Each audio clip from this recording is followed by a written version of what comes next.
Génesis, capítulo 13. Para no leer el capítulo completo, voy a leer solamente del versículo 7 hacia adelante. En el nombre del Señor Jesús, dice: y hubo contienda entre los pastores del ganado de Abraham y los pastores del ganado de Lot. Y el cananeo y el fereceo habitaban entonces en tierra. Entonces Abraham dijo a Lot: no haya ahora altercado entre nosotros dos, entre mis pastores y los tuyos, porque somos hermanos. ¿No está toda la tierra delante de ti? Yo te ruego que te apartes de mí. Y si fueres a la mano izquierda, yo iré a la derecha. Y si tú a la derecha, yo iré a la izquierda. Y alzó Lot sus ojos y vio toda la llanura del Jordán, que toda ella era de riego, como de huerto de Jehová, como la tierra de Egipto en la dirección a Zoar, antes que destruyese Jehová a Sodoma y Gomorra. Entonces Lot escogió para sí toda la llanura del Jordán, y se fue Lot hacia el oriente, y se apartaron el uno al otro. Abraham acampó en la tierra de Canaán, en tanto lo que Lot habitó en las ciudades de la llanura, y fue poniendo sus tiendas hasta Sodoma. Hasta ahí voy a dejar. Bueno, este capítulo y esta historia entre Lot y Abraham es una historia muy conocida, que se interpreta de muchas maneras. Yo voy a envasarme a lo que he llamado a este sermón el hombre natural, el hombre carnal y el hombre espiritual, o mejor dicho, el cristiano carnal, el cristiano natural y el cristiano espiritual. Para efecto de tiempo, vamos a dejar a un lado al hombre natural, porque en síntesis el hombre natural es un cristiano, o el cristiano natural es aquel que conoce las cosas de Dios pero no le cree al Espíritu Santo. No redarguye el Espíritu Santo en él, por lo tanto lo vamos a dejar afuera de esta ecuación y nos vamos a enfocar en el cristiano carnal y en el cristiano espiritual. ¿Por qué digo esto? Porque de este libro, de este Génesis, de este capítulo del Génesis, ¿cierto? Del capítulo 13, es lo que después Pablo nos enseñaría sobre esto, sobre la diferencia entre el cristiano carnal y el cristiano espiritual. Por un lado tenemos a Lot, que entendamos que había una diferencia, ambos eran ricos, ambos tenían eran prósperos, tenían personas que trabajaban para ello, por algo hablaba de los pastores, y hay una contienda entre los animalitos que se pasan de un lado, se pasan para el otro, y Abraham le pregunta a Lot, dice, para que no haya contienda entre nosotros, tú elige. Lo primero que vio Lot, vio lo que dice acá, pues dice que Lot vio y alzó sus ojos y vio toda la llanura del Jordán. Que todo era de riego. O sea, inmediatamente él dijo: aquí buena tierra, buen pasto para mis animales, estoy mirando hacia allá que hay un camino hacia Sodoma y Gomorra, por lo tanto ahí voy a tener el tráfico de personas, de comercio. O sea, Lot al primero vio lo próspero, ¿cierto? La parte económica, crecer más su riqueza.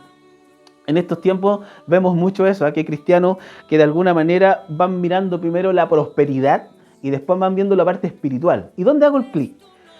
Se dice que Lot vendría siendo como una cosa como banquero de la época, ¿cierto? Es por esa razón que le costó tanto, ¿cierto?, a su familia, a sus yernos, dejar todo lo que había en Sodoma y Gomorra, lo que había construido Lot en el tiempo. Entonces, Abraham, por otro lado, que es el padre de la fe, nos demuestra que él dice más adelante, ¿cierto?, en el capítulo 13, que voy a leer acá, que lo tengo incluso hasta demarcado, ¿cierto? Jehová dijo a Abraham, después que Lot se apartó de él: alza ahora tus ojos y mira desde el lugar donde estás hacia el norte y el sur, y al oriente y al occidente, porque toda la tierra que ves la daré a ti y a tu descendencia para siempre. Y haré tu descendencia como el polvo de la tierra, y si alguno y si alguno puede contar el polvo de la tierra, también tu descendencia será contada.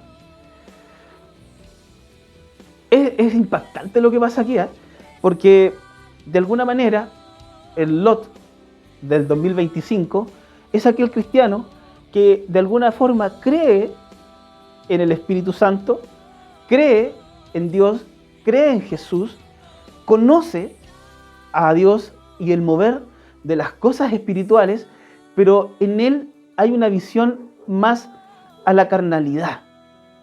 Pablo lo dice, ¿cierto?, en Corintios, que tomé también como otro base, en en 1 Corintios capítulo 2, ¿cierto? Que habla, ¿cierto? A los Corintios, Pablo, y habla sobre que en el capítulo 2, tengo marcado el versículo 14, dice, pero el hombre natural no percibe las cosas que son del Espíritu de Dios, porque para él son locura, y no las puede entender, porque se han de discernir espiritualmente.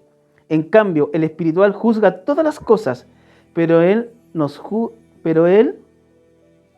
es juzgado de nadie. Cuando nosotros queremos cambiar de trabajo, cambiar de auto, para los que tienen esa posibilidad, cuando queremos incluso elegir y pedir, mejor dicho, pedir esposo para nuestros hijos, cuando queremos ir a visitar a alguien, la pregunta es, ¿cómo lo hacemos? Como el hombre espiritual que le pregunta a Dios y espera que sea hecha la voluntad de Dios, o como el cristiano carnal, que conoce a Dios, conoce las cosas de Dios, pero no entiende o no espera o todavía no ha sabido discernir las cosas de Dios. Voy a dar un ejemplo. Voy a poner el ejemplo como cristiano carnal. Por ejemplo, yo tengo hijas o tengo hijos. Yo le digo, Señor, prepara a la esposa o al esposo que será para mi hija o para mi hijo. Que sea tu voluntad, que tú lo elijas. Ahí estoy hablando como un cristiano carnal. Ahora, hago la diferencia de cómo podría hablar como un cristiano espiritual.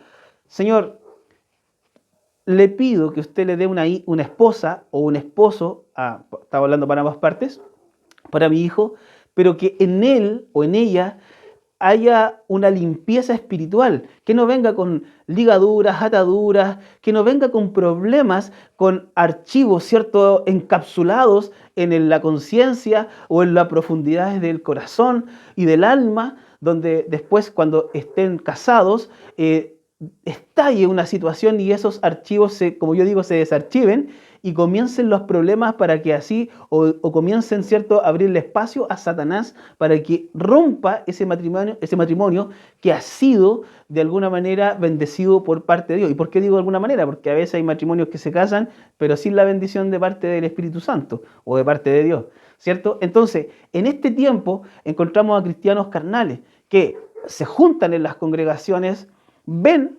las diferencias económicas y van diciendo, a ver, este hermano me sirve para ser mi amigo o ser mi amiga, este hermano no me sirve para ser mi amiga o no ser mi amigo, porque es así, ya es una realidad. Entonces, el cristiano o la cristiana, ¿cierto?, espiritual es aquel que ora, le pide a Dios discernimiento al Espíritu Santo y así empieza a construir relaciones auténticas a través del moldaje del Espíritu Santo. Por un lado, vuelvo a Lot como un hombre que después que cae Sodoma y Gomorra es rescatado, ¿cierto?, por Jehová cuando envía a los ángeles, pero tuvo que haber una intercesión primero. Fue Abraham el que oró y le reclamó a Jehová diciendo, si hubieran 50 justos, si hubieran 30 justos, y fue bajando hasta que llegó y quedó con uno solo. Pero Lot había elegido Sodoma para el lado de los ríos, ¿cierto?, o del pasto más verde, de los caminos con mejor tránsito para el comercio, donde él ya tenía una posición, o sea, era una persona que estaba dentro de los designios de Jehová, era un cristiano que creía en Jehová, pero en él estaba la carnalidad como cristiano. No imperaba en él la voluntad de parte de Dios. ¿Por qué? Porque en estos tiempos se nos ha hecho creer que desde el momento que Jesús pagó el precio en el madero de cruz, ya está todo hecho. Ya está todo hecho. Y ese es el problema, porque de alguna forma en la persona, el hombre o la mujer cristiano, que empieza a entender ese punto y lo empieza a hacer para sí, paulatinamente comienzan en él a incubar una semilla errónea de lo que es el verdadero sentir como cristiano, del que es ser un cristiano ligado a las cosas espirituales. ¿Por qué lo digo? Porque se le ha hecho sentir al hombre actual, 2025 o 2024 o 2023, ya tiene un par de años esta doctrina de que Jesús pagó el precio en la cruz, ya no tenemos que hacer nada, está todo hecho. Eso, ¿por qué lo digo? ¿Por qué? Porque de alguna forma, ahí sí, tuve que hacer una pausa, tuve un estornudo, porque de alguna manera nosotros como cristianos tenemos que renunciar diariamente a las cosas que nos atan a la carne. Tenemos que renunciar diariamente a las cosas que todavía están ocultas en nosotros, pensamientos cautivos, fortalezas mentales. Diariamente tenemos que entender que nosotros nos conviene, debemos juntarnos con las personas que nos conviene, no con las personas que nos caen bien. Esa es una parte que yo sé que a la gente le cuesta entender. Nosotros tenemos que ir todos los días tratando de ser un ejemplo a seguir, como padre a mis hijos. Yo le exijo obediencia a mis hijos, yo tengo que ser obediente con la voluntad de parte de Dios. Esa parte es la que yo creo que en este tiempo, y es mi sentir, y así en realidad lo siento, es que hay un error en ese punto. Es ahí como se construye un cristiano carnal, un cristiano que conoce las cosas de Dios, pero no las discierne. Es un cristiano carnal que entiende las cosas de Dios porque lee tal vez la palabra, pero no lo discierne. Aquí, como decía, en Primera de Corintios, yo leía sobre lo que Pablo hablaba sobre el hombre carnal, o el cristiano carnal o el cristiano espiritual. Insisto, el natural lo dejo fuera de la ecuación, porque de alguna manera el cristiano carnal conoce el mover del Espíritu Santo, pero no discierne en él, por algo que Pablo lo aprieta. Entonces, mire, por ejemplo, voy a colocar en 1 Corintios, capítulo 5, del versículo 11. Más bien os escribí que no os juntéis con ninguno que, llamándose hermano, insisto, hermano, aquí lo dice, fuere fornicario, o avaro, o idólatra, o maldiciente, o borracho, o ladrón, con tal ni aún comáis. ¿A quién le está hablando Pablo? ¿A quién le comenta esto? ¿A quién exhorta? ¿Exhorta a quién? Al hombre carnal, no al hombre espiritual. Porque el hombre espiritual sabe que no tiene que ir a un lugar donde puede abrir ventanas, grietas, puertas, fisuras para que el enemigo te ataque después. Es por esa razón que tenemos que aprender a autoliberarnos, aprender a tener oraciones de decretos, ¿cierto? Para poder ir sobre la cabeza de nuestros hijos y entender que como cristianos tenemos que sujetarnos a la única profeta, a la profeta mayor, a la palabra de Dios, discernir en ella, para que aprendamos y dejemos de ser niños espirituales y aprendamos a crecer como hombres y mujeres espirituales, salir de la carnalidad, salir de todo eso que nos ata, que nos lleva a decir, Cristo ya pagó el precio en la cruz, y se olvidan que primero viene el juicio de Jesucristo, donde seremos juzgados por nuestras obras. Seremos salvos, pero seremos juzgados por Jesús por nuestras obras. Y después vendrá el juicio final. Esa parte no creo que al hombre carnal se le olvidó, al hombre espiritual no. ¿Por qué? Porque el hombre espiritual trata de al menos de vivir en intimidad con el Espíritu Santo.